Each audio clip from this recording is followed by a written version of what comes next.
하나님의 말씀은 요한계시록 12장 3절부터 6절까지 소리내서 한번 읽읍시다. 하늘에 또 다른 이적이 보이니 보라, 한 큰 붉은 용이 있어 머리가 7이요 뿔이 10이라. 그 여러 머리에 7 면류관이 있는데 그 꼬리가 하늘별 3분의 1을 끌어다가 땅에 던지더라. 용이 해산하려는 여자 앞에서 그가 해산하면 그 아이를 삼키고자 하더니 여자가 아들을 낳으니 이는 장차 철장으로 만국을 다스릴 남자라. 그 아이를 하나님 앞과 그 보좌 앞으로 올려가더라. 그 여자가 광야로 도망하며 거기서 1260일 동안 저를 양육하기 위하여 하나님의 예비하신 곳이 있더라. 아멘. 네, 오늘 아침 증거할 말씀은 용의 피해를 받지 않는 종. 아멘. 무슨 피해? 우리는 무슨 일이 있어도 이 용의 피해를 받지 않아야 됩니다. 용은 누굽니까? 뱀, 마귀, 사탄이라고 그랬어요. 이 피해를 받지 않는 종. 3절에 보면 하늘에 또 다른 이적이 보이니 그래요. 또 다른 이적은 무슨 말이냐면 12장 1절에 하늘에 큰 이적이 보이니 이런 말이 있잖아요. 하늘의 큰 이적은 해를 입은 여자에 대한 이야기고 3절은 하늘에 또 다른 이적, 그러니까 12장 1절과 다른 얘기다 그 말이에요. 이해하셨죠? 보라, 한 큰 붉은 용이 있어. 어저께 말씀드렸죠. 최초로 계시록에서 용의 등장이라고. 그런데 이 큰 붉은 용은 머리가 7이요 뿔이 10이라. 사람들은 그런 괴물로 보는 거예요. 그럼 7머리는 13장 17장에 가서 보면 하나님을 대적하고 나오는 대표적인 7나라를 말한 거다. 그래서 7머리에 대해서는 13장 1절과 17장에 가서 구체적으로 설명을 드리기로 하고, 그 다음에 10뿔, 뿔이 10이라. 10뿔은 뭐라고 그랬어요? 8째 왕이 전 세계의 패권을 잡으면 10개 나라가 그 8째 왕을 추종하고 전 세계를 10등분해서 이 10뿔 같은 10나라가 전 세계를 통치하는 시대가 온다. 아멘. 그 말씀은 요한계시록 17장 12절로 13절에 등장하는 10뿔에 대한 이야기입니다. 그래서 8째 왕과 10뿔이 세계를 10등분해서 10뿔이 통치하는 계시록 13장 수정통치 시대 같은 때가 온다. 그 얘기는 그 뒤에 가서 설명하고, 그 여러 머리에 7 면류관이 있는데, 이 말은 뭐래요? 7머리에 7 면류관이 있다는 것은 하나님을 대적하고 나오는 7나라가 승리를 목적하지만 멸망한다. 승리를 목적하지만. 그 다음 4절, 그 꼬리가 하늘별 3분의 1을 끌어다가 땅에 던지더라. 이로 인해서 무슨 별이 나온다고?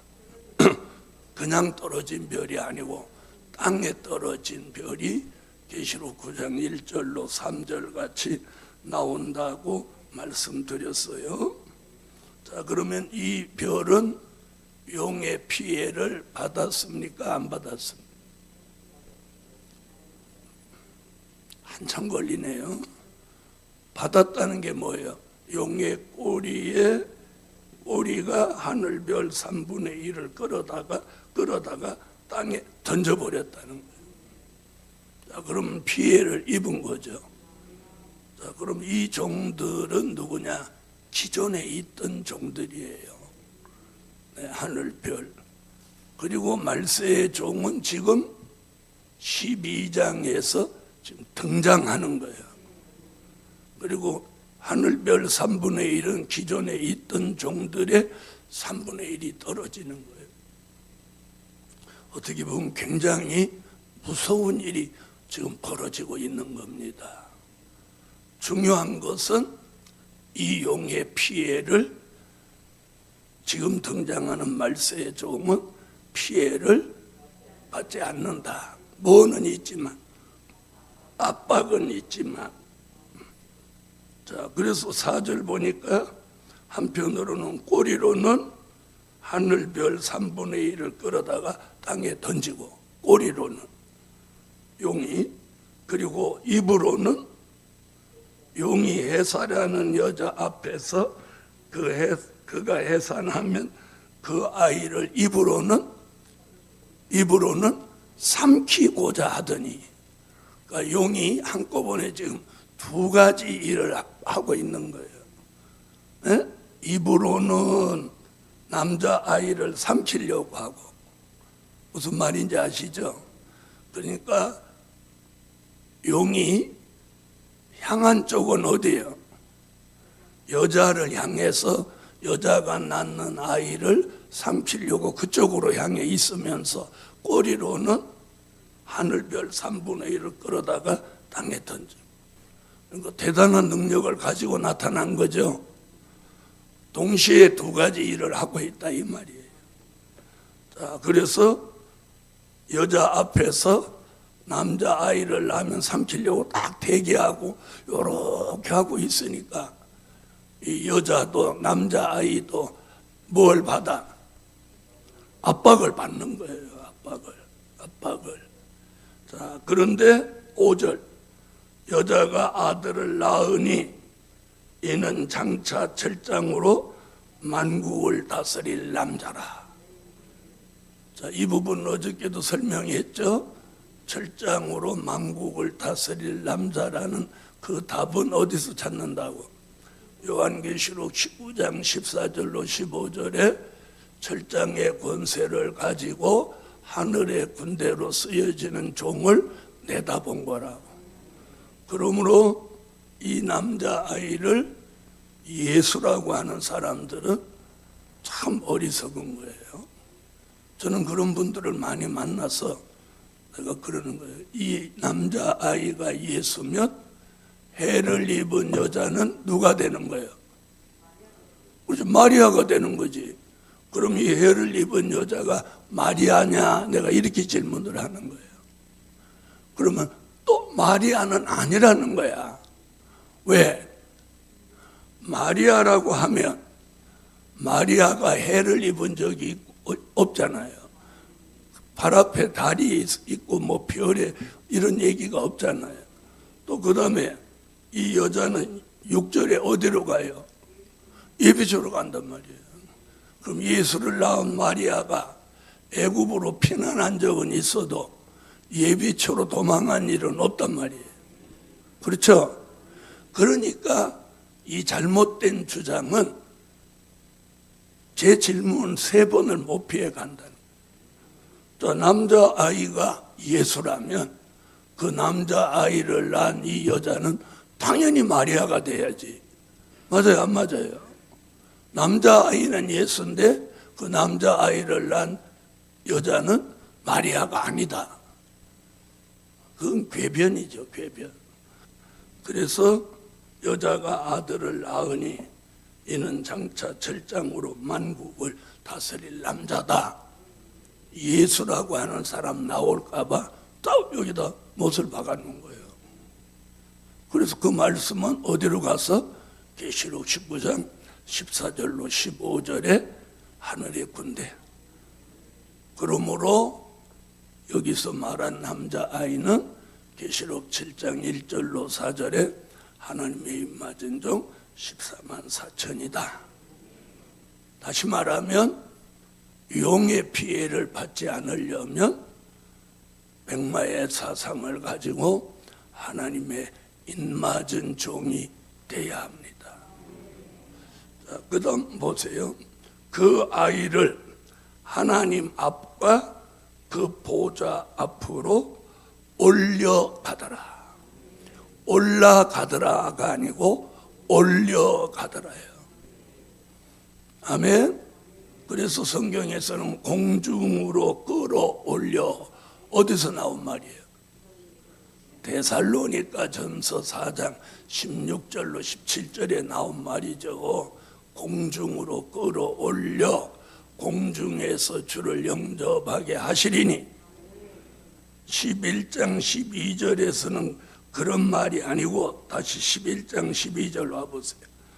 계시록 12장 5절은 계시록 11장 12절의 사건을 한 번 더 확인해 주는 말씀이에요. 이해하셨어요? 11장 12절. 하늘로부터 큰 음성이 있어 이리로 올라오라 함을 저희가 듣고 구름을 타고 하늘로 올라가니 저희 원수들도 구경하더라. 자, 이리로 올라오라 함을 저희가 듣고, 하나님이 주님이 공중에서 이리로 올라오라 함으로 올라가는 거예요.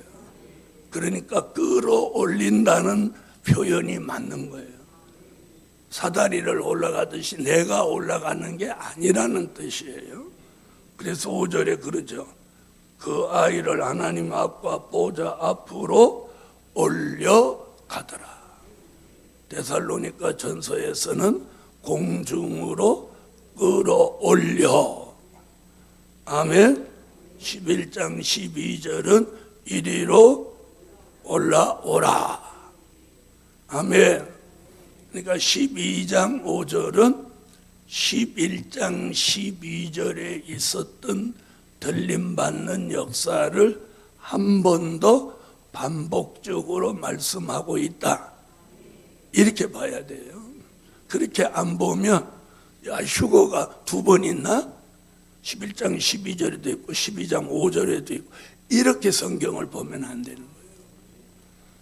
그 다음 6절 12장 6절. 그 여자가 광야로 도망하매 거기서 1260일 동안 저를 양육하기 위하여 하나님의 예비하신 곳이 있더라. 자, 용이 남자아이를 잡아먹으려고 하는데 남자아이 사명자는 공중으로 들림받아 올라가 버리고, 또 여자는 광야 예비처로 호로록 도망가 버려. 그러면 용은 아무 일도 할 수 있었어요? 없었어요? 없어요. 남자아이도 해하지 못하고 또 여자도 해하지 못해요. 자, 이 신령한 영적 교회는 그러면 누구냐? 잘못 이해하면 또 엉뚱한 소리 되는 거예요. 이 예비처로 가는 이 신령한 영적 교회는 인마진 종 14만 4천이 다시 예언할 때 회개하고 나온 계시록 7장 9절로 14절에 흰옷 입은 무리들인 거예요. 아멘. 무리들이 어디로 도망가? 예비처. 그 여자가 광야로 도망하며 거기서 1260일 동안 절을, 자, 여기서 말하는 1260일은 계시록 11장 3절로 6절로 가면 안 되는 거예요. 이건 어디로 가냐? 계시록 13장 수정통치 시대로 가는 거예요. 아멘. 자, 그러니까 다시 말하면 예비처에 들어간 이 사람들은 3년 반, 예수 재림 후 3년 반 계시록 13장 수정통치 시대를 피하여 보호받는 곳이 어디다? 예비처인 거예요. 예비처. 거기 들어가실랍니까? 우리는 들림받아야 돼요. 그래서 1260일 동안 저를 양육하기 위하여, 양육이라는 말을 썼어요. 양육이라는 말은 뭐냐? 먹이고 입히고 재우고 전체를 책임지고 보살펴 준다는 뜻이에요. 네. 자, 간단하게 답을 드리면 히브리 민족이 애굽에서 나와 40년 동안 광야 생활할 때 히브리 민족이 양식을 준비했어? 아니면 하나님이 양식을 주셨어? 바로 그거예요. 그게 양육이에요. 광야 40년 동안 히브리 민족을 하나님이 양육하셨어요. 40년도 양육하신 분이 며칠? 1260일, 3년 반. 그까짓 건 식은죽 먹기지. 자, 40년 먹이고 관리하는 게 힘들어요? 3년 반 하는 게 힘들어요? 그렇게 답할 줄 알았어. 하나님은 3년 반이나 40년이나 400년이나 아무 상관없는 거예요. 무슨 말인지 아세요?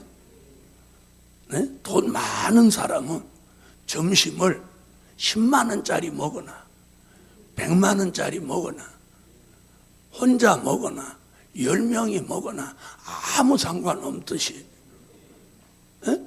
하나님은 40년을 돌보신 분인데 400년은 못 돌보겠어. 그럼 3년 반은 쉽고 40년은 좀 힘들고, 그런 개념은 인간의 생각이라고. 그래서 내가 한번 물어봤더니 여지없이 걸리네. 전능자 하나님 앞에는 3년 반이냐 40년이냐 이건 아무 의미가 없는 거예요. 그래서 전능자신 거예요. 아멘? 그러니까 아직도 그런 생각을 가지고 있으니까 모든 것은 하나님이 하신다, 이게 안 이루어지는 거예요. 네? 자, 그 다음 보세요. 양육한다. 그럼 하나님이 모든 걸 책임진다. 그러니까 뭐 다른 걱정을 필요 없는 거예요. 자, 그 다음 얘기가 뭐예요? 양육하기 위하여 하나님의 예비하신 곳이 있더라. 네? 그들을 양육하기 위해서 하나님이 예비해 놓은 곳이 있더라. 있다는 거예요.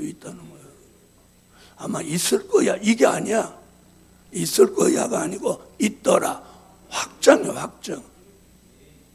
우리가 설교할 때도 언어에 그렇습니다 이렇게 끝을 표현하면 확정이에요. 그런데 더러는 이렇게 질문하는 형식의 언어를 쓰는 분들이 계셔요. 그건 설교의 그 원법에 걸리는 거예요. 복음은 질문하는 형식이 아니라 확정된 것을 확인시켜 주는 거예요. 고로 아멘 하는 거예요. 그러시죠? 이건 질문이야. 그렇습니다. 이건 확정이야. 그래서 이 표현 잘해야 되는 거예요. 그래서 설교자는 끝말 하나를 어떻게 하느냐에 따라서 굉장히 이게 확인을 주기도 하고 의문을 주기도 하는 거예요. 아멘. 그래서 주의 종이 쓰는 언어도 잘 들어보라는 거예요. 오늘 아침 용의 피해를 받지 않는 종 기도드립니다. 1,000번 올렸습니다. 응답해 주세요. 주님, 용이 아무리 역사해도 하나님의 보호 속에 피해받지 않는 교회, 피해받지 않는 가정, 피해받지 않는 종 되게 하옵소서. 오늘 아침도 주신 말씀 마음판에 새겨지게 하시고, 하나님, 우리 예루살렘 교회 많은 종들이 다듬어져서 1등 설교자, 1등 강의자가 나오게 하셔서 하나님 정말 별빛 같은 종들로 쓰임받게 역사하여 주옵소서. 오늘 하루도 주의 은혜가 충만한 삶을 살게 하옵소서. 예수 그리스도의 이름으로 기도하옵나이다. 아멘.